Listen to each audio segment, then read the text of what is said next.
باغی بن کے شادی کرو, باغی بن کے نکاح کرو, کر کے بتاؤ سوسائٹی کی ایسی کی تیسی. اگر سورس آف انکم نہیں ہے تو اس نیت سے کمانا شروع کرو کہ شادی کروں گا, اللہ مدد کرے گا آپ. اور کسی چیز میں آر محسوس نہ کرو. ٹماٹر کی ریڈی لگانی ہے اور ریڈی لگا لو, اللہ دیکھنا کیسی برکت دے گا. آپ کا ایک وقت پہ ٹماٹروں کا بزنس ہوگا, سمجھ رہے ہو. اور رکشا چلانا ہے, رکشا چلاؤ, نکاح کو فوکس کرو. نکاح کرنے والوں کے ساتھ اللہ نے مدد کا وعدہ کیے. میں نے سرسری طور پہ خط پڑھ لیا, لیکن میں یہ پڑھنے کے قابل نہیں ہے جو انہوں نے حالات لکھے ہیں نا, سنانے کے قابل نہیں ہے لوگوں کو. تو اس لیے آپ نکاح کو فوکس کرو, اللہ کی مدد انشاءاللہ آپ کے ساتھ ہوگی. ماں باپ سے پوچھ کے جو شادی کرتا ہے بہت بڑا بے وقوف ہے, اس کو بے وقوفی کا ایوارڈ ملنا چاہیے. میں آپ کے سامنے ماں باپ کے کتنے حقوق بیان کرتا ہوں کہ نہیں کرتا. مجھے نہیں یاد پڑتا کبھی مجھے والدین کا تذکرہ اور میں نے اپنے رونے کو ضبط نہ کیا ہو. یہ رشتہ ایسا ہے نا ماں باپ کا, انسان نہیں آنکھوں پہ ضبط کر سکتا. شادی میں نے اپنے ابا اماں کو بھی لفٹ نہیں کرائی, سمجھ رہے ہو. جب ہم نے شادی کی ہماری اماں تھوڑی خوش تھی دوسری شادی پہ کہ بیٹا ماشاء اللہ ماشاء اللہ. کون خوش ہوتا ہے, رشتہ ہی نہیں مل رہا تھا. جہاں جاتے لڑکی والے کہتے اماں کو تو لے کر آؤ, ہم کہتے اماں ہی تو سب سے بڑی رکاوٹ ہے. تو ہم نے اپنی اماں کے ٹوٹی پھوٹی کوشش کی قدموں میں جنت تلاش کریں. ہم نے میں نہیں کہہ رہا ہم نے بہت کوئی خدمت کی ہے, تو ٹوٹی پھوٹی کوشش کی کہ ہم اماں ہم سے راضی ہی جائیں. الحمدللہ راضی ہی گئی ہیں دنیا سے, لیکن بھائی اللہ پہلے ہے. تو اللہ میاں نے کہا ہے کہ جو ہے نا یہ ماں باپ تمہیں آخرت میں عذاب سے نہیں بچا. نکاح ہم اللہ کا حکم سمجھ کے کرتے ہیں, امی کے کہنے پہ بولو نہیں کرتے, کلچر کے کہنے پہ تھوڑی کرتے ہیں. تو شادی ایسی کی تیسے میں نے کر لی. اماں بہت غصے ہوتی تھی, میں اماں کے پاؤں پکڑنے جاتا تھا, رشتہ ہی نہیں دے رہا تھا نا کوئی. مسئلہ یہ تھا کریں کیسے, خالی نظریے لے کے گھوم رہا تھا میں. ٹھیک ہے, لوگ سن کے کان پک گئے تھے, یار مفتی صاحب دوسری شادی ہر وقت تو کر لو نا. ابے میں نے کہا وہ رشتہ ہی نہیں دے رہا تو کہاں سے کریں. کیوں نہیں دے رہا بھائی, کہیں طلاق یافتہ بیوہ کہیں بات چلاؤ, بولتے اپنی اماں کو تو بھیجو. اماں جانے کے لیے ایگری نہیں ہے, اب بیوی کو تھوڑی لے کے جائیں گے دوسری شادی کے لیے, وہ تو ویسے ہی ایگری نہیں ہوتی. لے کے کس کو جائیں, کوئی جا ہی نہیں رہا. تو بہرحال پھر میرے بڑے بھائی کو ہم نے غیرت ویرت دلائی تھوڑی سی. بڑے بھائی کو نا, ان کو اس وقت تو تھوڑی سی غیرت آئی, جب شادی کے بعد مسائل آئے ہیں نا تو وہی انہوں نے بھی میرے اوپر نزلہ گرایا, یار اس نے مروایا, مجھے بھی اس نے مروا دیا. ان کو نہیں پتا تھا اتنا سخت ریئیکشن ہوگا کہ میں بھی پھنسوں گا اس میں.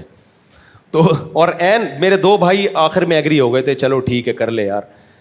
ایک بھائی نے بات کی جو میری اہلیہ ہے نا ان کے والدین سے, ہاں چلیں ٹھیک ہے اب کرے گا. تو یہ ان کو یہ ڈر تھا کہ یار اگر میں انوالو نہیں ہوں تو پتہ نہیں کہاں کر لے جا کے, یہ کوئی آڑا ترشا کوئی خاندان میں کوئی ایسی چیز نہ ہو. وہ راضی نہیں تھے وہ بھی, لیکن وہ اس لیے ہو گئے کہ یار یہ ڈھیٹ آدمی ہے, یہ کر کے چھوڑے گا. تو اب اگر ہم انوالو نہیں ہوئے تو پتہ نہیں کوئی اٹھا کے آڑے ترشا ہمارے خاندان میں بدنما کوئی دھبا نہ لگ جائے نا, کوئی منہ دکھانے کے قابل نہ رہے خاندان میں. تو ابھی کم از کم کسی اچھی جگہ پیغام بھیجا ہوا ہے اس نے خاندانی لوگوں میں. تو اس لیے وہ نہ چاہتے ہوئے آ گئے, لیکن عین وقت پہ وہ بھی مکر گئے عین وقت پہ. اور پھر کیا ہوا ہے, جو چھوٹے بھائی کو میں نے کہا تو آ جا نکاح میں, کوئی تو ہو جس کو میں شادی میں بٹھاؤں. تو اس نے کہا میں آ رہا ہوں. عین وقت پہ وہ کمبخت بھی نہیں آیا. میرا بھائی ہے, میں تو کہہ سکتا ہوں نا چھوٹا ہے, کمبخت ہے نہیں, بڑا نیک آدمی ہے, لیکن میرا تو حق بنتا ہے نا. عین وقت پہ وہ بھی مکر گیا, نکاح نامہ لے کے گھوم رہا.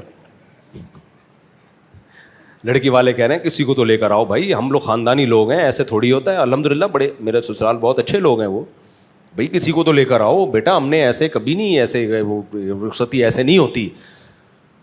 تو میں کیا کس کو لے کر آؤں. 2-4 دوست میں نے ادھار پکڑے, کہیں سے ادھار پکڑے. ہر شخص ڈر رہا تھا کہ یار ہم بھی پٹیں گے بیٹا تیرے ساتھ. رشتے دار سارے کہ یار ہم پہ بھی بلی آئے گی. سب سے پہلے سوال ہوگا شادی میں گیا کون کون تھا, سب بھاگ گئے. تو 2-4 پھر رہ گئے تھے, ان کو اتنی بد دعائیں ملی ہیں نا بعد میں, اتنی. ان کے جب بھی اب تک کوئی مسئلہ ان کے ساتھ ہوتا ہے نا, کہتے ہیں دیکھا جو کرو گے وہ بھرو گے. اب تک ان کو اتانے دیے جاتے. تو اس موقع پر پھر ہماری اماں راضی نہیں تھیں. ہم نے کہا کوئی بات نہیں یار, اماں کی ویلیو ہے ہمارے دل میں, لیکن اللہ پہلے ہے بھائی. ہم نے کر لی. 15 دن کے بعد اماں کو پتہ چلا. میں جب اپنے گھر آیا تو مجھے گھر کی مستورات کے رونے دھونے کی ایسے آوازیں آ رہی تھی جیسے گھر میں کسی کا جنازہ ہو گیا ہو. میری والدہ بھی رو رہی ہیں, سب بہنیں بھی رو رہی ہیں, ہائے یہ اب شادی ہوئی ہے یار, چلو بیوی روئے سمجھ میں آتا ہے, اس پہ سوکن آئی ہے نا, سارے ہی رو رہے ہیں. پڑوسنوں کو پتہ چلا, ہائے ہائے ہائے ہائے ہائے اس مولوی نے ہائے ہائے کیا کر دیا. پڑوسی برے بن گئے میرے لیے سب, جس کو ابھی تو ماحول بن گیا ہے, ابھی تو ماحول بن گیا ہے, جب میں نے کیا تھا ماحول نہیں بنا ہوا تھا. لوگ اچھمبے کی نظر, بھائی یہ کیا ہو گیا. پھر وہی میں مشہور قصہ ہے, میرے پر اتنا دباؤ آیا نا, اتنا دباؤ, میں گریبان کھول کے ایسے گھوم رہا تھا جیسے موسٹ وانٹیڈ. اور میرے سسر بڑے پاورفل تھے, کمزور نہیں تھے, ابھی ان کے زیادہ ڈیٹیل میں نہیں جاتا میں. اور جو ہے بہت کچھ تھا, بھی کیا بتاؤں یار, اچھا نہیں ہے نا, پھر وہ لوگ بھی بولیں گے بھائی تو کیا کر رہا ہے. تو یہاں تک ہوا کہ پھر میں استاذ محترم حضرت مفتی ابو لبابہ صاحب کے پاس گیا. اتنا ٹینشن میں تھا میں نے کہا, انہوں نے کہا کیوں آئے ہو, پہلے کبھی اس سلسلے میں حاضر ہوئے نہیں کسی غم میں. تو میں نے کہا دوسری شادی میں نے کی ہے, بہت ٹینشن ہے یار, بہت دباؤ ہے میرے اوپر, میں کیا کروں. انہوں نے لفٹ ہی نہیں کرائی مجھے. وہ گئے دوسرے کمرے میں, کسی شاگرد سے بولا, میرے کلاس فیلو سے بولو, اس کو جا کے بولو ہم بے وقوف ہیں, اس کی صحت دیکھو. میں بہت دبلا پتلا تھا, میں بہت باریک سا تھا, اب تو میں کافی ہیلدی ہو گیا ہوں, میں بہت ہی دبلا تھا, 60 کلو میرا وزن تھا, اور مالی حالات بھی کوئی بہت اچھے نہیں تھے. انہوں نے کہا ہم پہ پیسہ بھی زیادہ ہے, ہماری صحت بھی اچھی ہے, ہمیں سنتیں پوری کرنے کا خیال نہیں آ رہا. اس کو دیکھو.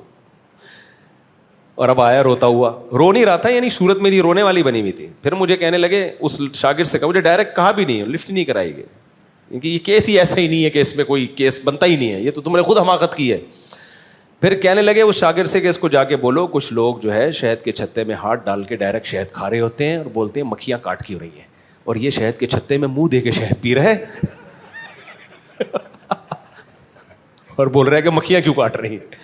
میں نے کہا اب ساری زندگی کے لیے گالیاں تمہارا مقدر ہے, ہم تو بالکل ہی منہ ہمارا اور چھوٹا سا ہو.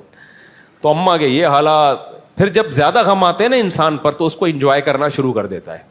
یا تو میں ڈپریشن میں چلا جاتا, سر جا کے پھوڑ دیتا اپنا, خودکشی کی طرف جاتا, یہی ہوتا نا, ہر طرف سے بے عزتی ہو رہی ہے. یا میرے پاس ایک راستہ یہ تھا, ایسی کی تیسی, بھاڑ میں جائے یار. پھر ہم نے یہ کیا, ہم نے کہا جاؤ. میں جب دلائل میں غور کرتا تو دلائل میں ہمارا پلڑا کیا تھا, بھاری تھا. پھر ہم نے گریبان جان کر کھولا, پہلے تو ٹینشن میں کھولا ہوا تھا نا, ہم نے کہا ہم شریف آدمی ہیں ہی نہیں.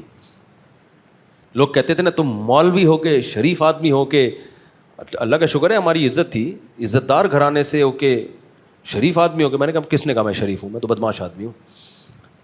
تو تم تو دھوکے باز ہو. ہم نے کہا ہم ہیں دھوکے باز. تو اتنے خطابات ملے نا, اس سے میرا حوصلہ ایسا بلند ہوا نا, میں نے کہا تیسری بھی کروں گا. کسی کے باپ میں روکنے کی طاقت ہے تو روک کے دکھائے, ایسی کی تیسی.